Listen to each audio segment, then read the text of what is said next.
এই যে দেখুন বন্ধুরা, আমাদের কোম্পানিতে বান্দর চলে এসেছে।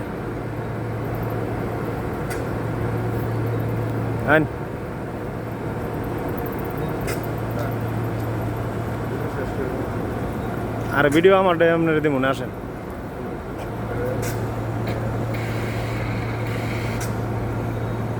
কিভাবে পোকা ধরে খাচ্ছে দেখেন। পোকা ধরে খাচ্ছে, লাইটের নিচে।